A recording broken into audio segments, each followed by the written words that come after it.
Hi guys, so today I'm doing a book haul and I'm super excited about this because I got all of these books for like $15–16 in that range, because when I went home I took a bunch of books home that I was no longer like interested in or wasn't going to read again, that kind of a thing, and I sold them to a used bookstore. And when you do this at this particular bookstore, they usually give you like a 10% off coupon that you can use with them in the store. Plus, you can use the money that you get from selling the books towards your purchase, and that with their incredible clearance selection.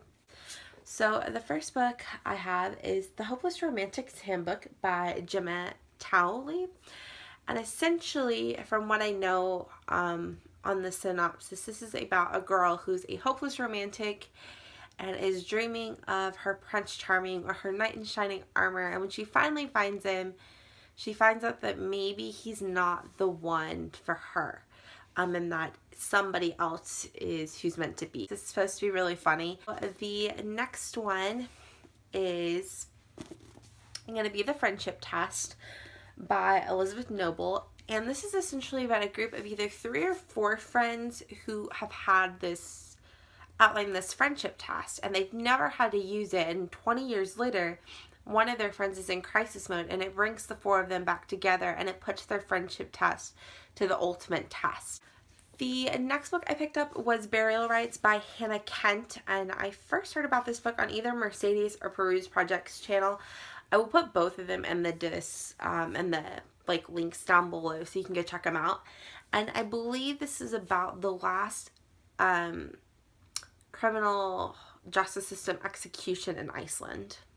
The next one is The Diary of a Mad Bride-to-Be by Laura Wolfe. This is supposed to be absolutely hilarious, following the event of planning a wedding up until the wedding day of a bride who is essentially just going crazy with all of the wedding madness. The next book is a YA novel. It's The Boy Who Couldn't Sleep and Never Had to. This follows a high school male teenager who never ever sleeps. And he loves drawing, and so he meets this friend and they connect over their shared interest of drawing. And actually the book has some of the drawings the teenagers made in here, which I find kind of cool. The next one is The Beach House by Jane Green, and can we just talk about how beautiful this particular edition is? It looks huge, but the writing is the text is actually large font. I believe this is like the large font edition.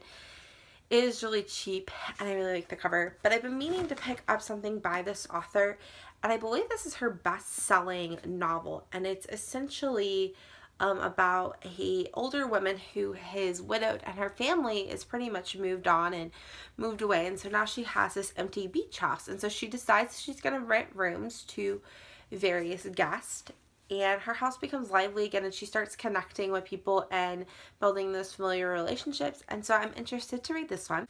The next one is All My Punny Sorrows by Miriam Towles. And this one is supposed to be a funny, a little bit dark. It's about a concert pianist who attempts suicide the day before he leaves for a international concert tour, and his sister essentially has to put the entire family back together.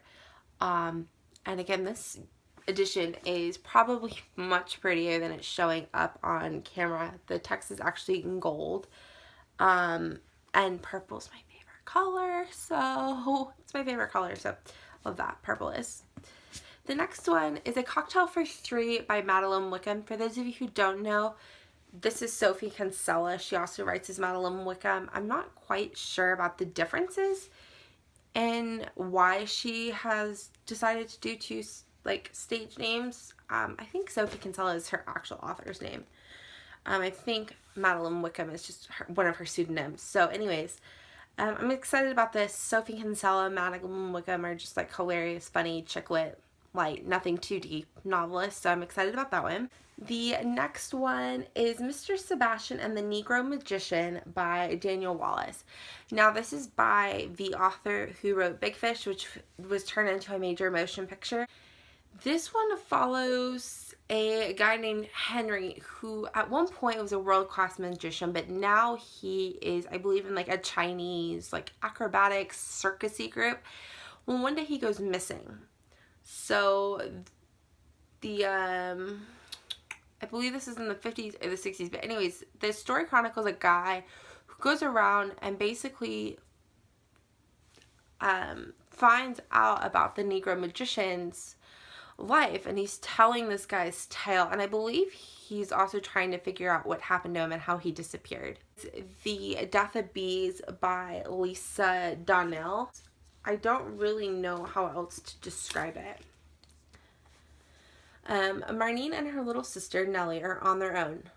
Only they know what happened to their parents, Izzy and Jean, and they aren't telling. While life in the Glasgow's Mary Hill housing estate isn't grand, the girls do have each other. Besides, it's only 1 year until Marlene will be considered an adult and can legally take care of them both. But soon enough, the sisters' friends, their teachers, and the authorities start asking tougher questions. As one life leads to another, dark secrets about the girls' family surface, creating complications that threaten to tear them apart. The Death of Bees is an enchanting, grimly comedic tale of 3 lost souls who, unable to answer for themselves, can answer only for one another. So I'm really excited about this one, and I haven't heard anything about this.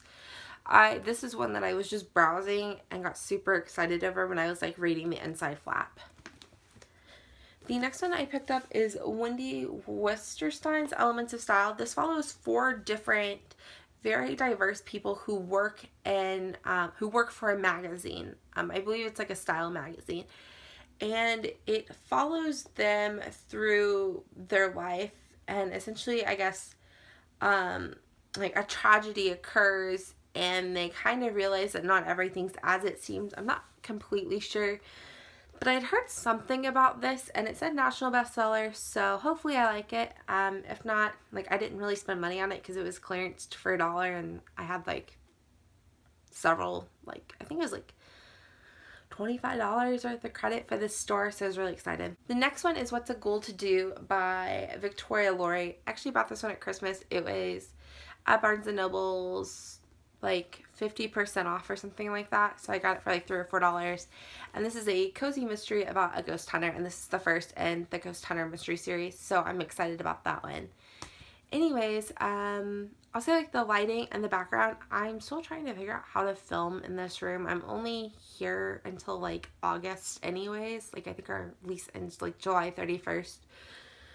So yeah, I hope you guys enjoy the haul, and if you guys have bought any books recently or have any books that you're like dying to pick up or a library haul, please let me know, because a lot of times the synopsises are what gets me to put books on like my next to get or pick up from the library list. So yeah, I hope you guys have a good day, and I will talk to you later. Bye.